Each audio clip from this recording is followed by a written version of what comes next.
আজকের দিনের রাজনৈতিক প্রচার মানে কিন্তু শুধু ভাষণ মিছিল বা প্রতিশ্রুতির ফুলঝুরি নয়, এর আড়ালে কাজ করে একটা নিখুঁত ঠান্ডা মাথার যন্ত্র, একটা সিস্টেম যা ভোটারদের ডেটা, তাদের মনস্তত্ত্ব আর একেবারে কাটায় কাটায় মেলানো পরিকল্পনা দিয়ে তৈরি। আজ আমরা ঠিক এমনই এক রাজনৈতিক যন্ত্রের ভেতরের কলকবজা খুলে দেখব। আমাদের হাতে এসেছে একটা সম্পূর্ণ অভ্যন্তরীণ কৌশলগত ব্লুপ্রিন্ট, যা দেখিয়ে দেবে কিভাবে পর্দার আড়াল থেকে একটা আস্ত নির্বাচন জেতার ছক কষা হয়। তাহলে আসল প্রশ্নটা হলো, আজকের যুগে একটা নির্বাচন জেতার ফর্মুলাটা ঠিক কি? উত্তরটা লুকিয়ে আছে জনগণের নাড়ির স্পন্দনটা ঠিকঠাক মাপার মধ্যে। তাদের আবেগ, তাদের রাগ, তাদের স্বপ্ন, এই সব কিছুকে একটা কৌশলের সুতোয় গাঁথার মধ্যেই এর আসল রহস্য। এটা এখন আর শুধু আর্ট নয়, এটা একটা পিওর সায়েন্স। চলুন এই বিজ্ঞানের গভীরে ঢোকা যাক।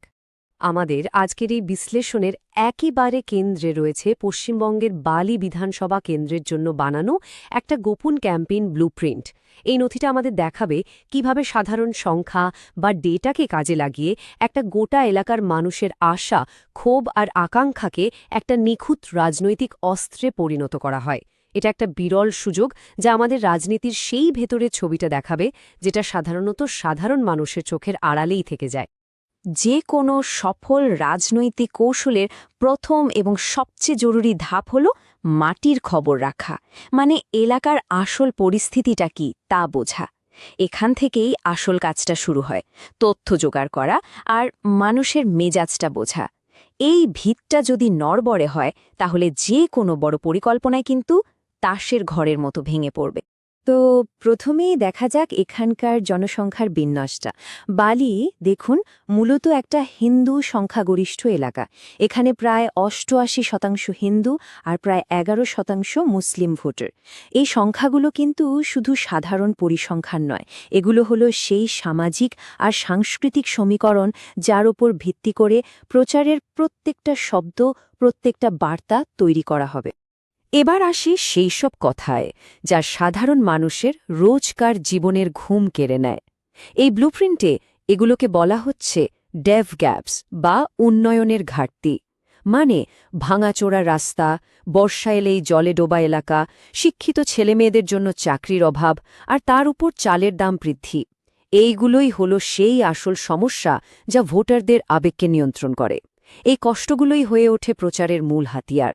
পুরনো ভোটের ডেটা যদি দেখেন, তাহলে একটা খুব ইন্টারেস্টিং ব্যাপার চোখে পড়বে। দেখুন, ২০১৬ থেকে ২১-এর মধ্যে এই বালি এলাকাতেই বিজেপির ভোট শেয়ার ১৫.৫% থেকে এক লাফে বেড়ে ৩৭.৪% পৌঁছে গেছে। এটা কিসের ইঙ্গিত দিচ্ছে? এটা পরিষ্কার দেখাচ্ছে যে এখানকার রাজনৈতিক হাওয়া বদলাচ্ছে, আর এই বদলটাই এক পক্ষের জন্য সুযোগ তৈরি করে আর অন্য পক্ষের জন্য বিপদের ঘণ্টা বাজায়। আচ্ছা, এই যে এত ডেটা, এত তথ্য, এগুলোকে ঠিক কিভাবে একটা কার্যকরী কৌশলে বদলে ফেলা হয়?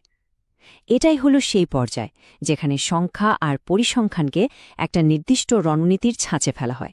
এখানে বলতে পারেন ডেটা সায়েন্স আর পোড় খাওয়া রাজনৈতিক অভিজ্ঞতার একেবারে সরাসরি মিলন ঘটে।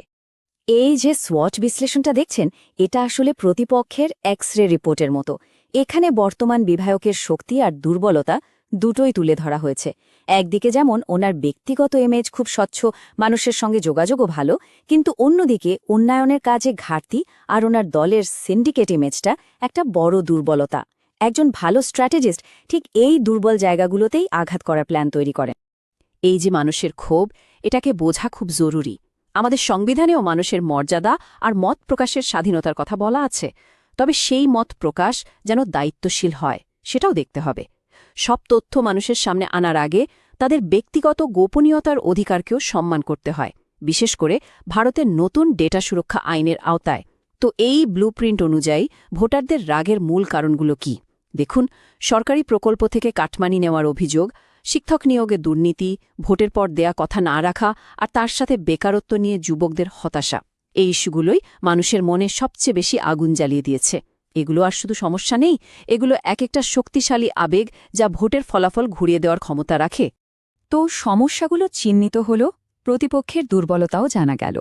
এখন কাজ হল মোক্ষম বার্তাটা তৈরি করা, এমন একটা কথা বা স্লোগান খুঁজে বের করা যা মানুষের একেবারে মনের ভেতরে গিয়ে ধাক্কা দেবে।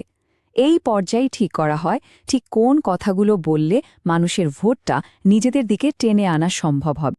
এই ব্লুপ্রিন্টে একটা বিশেষ কৌশলের কথা বলা হয়েছে, যার নাম চতুর্মুখ মতবাদ। ভাবুন, এটা একটা চারমুখী তলোয়ারের মতো, এমন একটা কমিউনিকেশন স্ট্র্যাটেজি যা দিয়ে একদিকে প্রতিপক্ষকে আক্রমণ করা যাবে, আবার একই সাথে ভোটারদের সামনে উন্নয়নের একটা বহুমুখী ছবিও তুলে ধরা যাবে। মানে একই সঙ্গে আক্রমণ আর নির্মাণ। এই চতুর্মুখ কৌশলের 4টে দিক একবার দেখুন। প্রথমত, শিবের রূপ ধরে আক্রমণাত্মক হওয়া, মানে দুর্নীতি আর বেআইনি কাজের পর্দাফাঁস করা। দ্বিতীয়ত, বিষ্ণুর মতো স্থিতিশীলতার প্রতীক হয়ে আইন শৃঙ্খলা আর আর্থিক উন্নয়নের প্রতিশ্রুতি দেওয়া। তৃতীয়ত, ব্রহ্মার মতো নতুনত্বের দিশা দেখানো, মানে যুবকদের জন্য আইটি হাব বা মেট্রোর মতো আধুনিক স্বপ্ন তুলে ধরা। আর চতুর্থত, দুর্গার মতো সুরক্ষার প্রতীক হয়ে নারী সুরক্ষা আর নিজেদের সংস্কৃতির রক্ষার কথা বলা। কিন্তু একটা সাধারণ বার্তা তো আর সবার জন্য সমানভাবে কাজ করে না, তাই না? আসল খেলাটা হলো প্রত্যেকটা আলাদা আলাদা জনগোষ্ঠীর জন্য বার্তাটাকে বিশেষভাবে তৈরি করা। কারণ যে কথাটা একজন যুবককে উৎসাহিত করবে, সেই একই কথা হয়তো একজন বয়স্ক কৃষক বা একজন গৃহবধূকে একইভাবে প্রভাবিত করবে না। এই যে আউটরিচ স্ট্যাক, এটা হলো সেই মাইক্রো টার্গেটিংয়ের একটা দুর্দান্ত উদাহরণ। দেখুন কি সূক্ষ্মভাবে কাজটা করা হচ্ছে। মাহিষ্য সম্প্রদায়ের কাছে গিয়ে বলা হচ্ছে জাতিগত গর্ব আর ব্যবসার জন্য লোনের কথা। দলিত সম্প্রদায়ের কাছে গিয়ে বলা হচ্ছে ওয়েলফেয়ার স্কিম আর আত্মসম্মানের কথা। মহিলাদের জন্য সবচেয়ে বড় ইস্যু সুরক্ষা আর স্বাস্থ্য, তাই তাদের জন্য সেই প্রতিশ্রুতি। আর যুবকদের জন্য, তাদের জন্য স্কিল ট্রেনিং, স্টার্টআপ লোন আর ডিজিটাল শিক্ষার স্বপ্ন। প্রত্যেক গোষ্ঠীর জন্য আলাদা চাবি। কাগজে কলমে তো অনেক কিছুই হয়, প্ল্যানিং তো হলো, কিন্তু আসল লড়াইটা তো হয় মাঠে। এখন আমরা দেখব কিভাবে এই নীল নকশাটা মাঠ পর্যায়ের কংক্রিট কাজ আর সত্যিকারের প্রতিশ্রুতিতে পরিণত হয়। 100 কোটি টাকা, এটা শুধু একটা সংখ্যা নয়, এটা একটা বিশাল স্বপ্নের ফেরিওয়ালা। একটা নতুন রেল ওভারপাস আর মেট্রো কানেক্টিভিটির জন্য এই বিরাট অঙ্কের প্রতিশ্রুতি দেওয়া হচ্ছে। উদ্দেশ্য, মানুষের যাতায়াতের কষ্ট কমানো। এই ধরনের বড় দৃশ্যমান প্রকল্প মানুষের মনে অনেক গভীর প্রভাব ফেলে। 5,000 নতুন চাকরি, এটা সরাসরি যুবকদের সেই যন্ত্রণার জায়গায় আঘাত করছে যেখানে তাদের সবচেয়ে বেশি কষ্ট, বেকারত্ব। একটা নতুন টেক পার্ক তৈরি করে এই সংখ্যক কর্মসংস্থানের প্রতিশ্রুতি, এটা শুধু একটা সংখ্যা নয়, এটা ভবিষ্যতের একটা আশা, যা হতাশ তরুণদের মধ্যে নতুন করে স্বপ্ন জাগাতে পারে। এখানে কৌশলগত আর কার্যনির্বাহী সিদ্ধান্তের মধ্যেকার পার্থক্যটা খুব পরিষ্কারভাবে দেখানো হয়েছে। যেমন প্রার্থীকেই বদলে দেওয়া, এটা একটা স্ট্র্যাটেজিক বা কৌশলগত সিদ্ধান্ত, অনেক বড় ব্যাপার। আর অন্যদিকে প্রত্যেকটা বুথে কর্মীদের ট্রেনিং দেওয়া বা হোয়াটসঅ্যাপে প্রচার চালানো, এগুলো হলো অপারেশনাল বা কার্যনির্বাহী সিদ্ধান্ত। দুটোই জেতার জন্য জরুরি, কিন্তু একটার সাথে অন্যটার আকাশ পাতাল তফাৎ।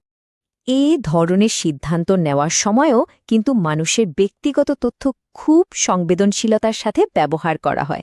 সম্মতি ছাড়া কারও তথ্য ব্যবহার করা শুধু বেআইনি নয়, এটা অনৈতিকও। সুশাসনের মূল ভিত্তিই হল বিশ্বাস আর স্বচ্ছতা, যা মানুষের ব্যক্তিগত পরিসরকে সম্মান করেই অর্জন করা সম্ভব।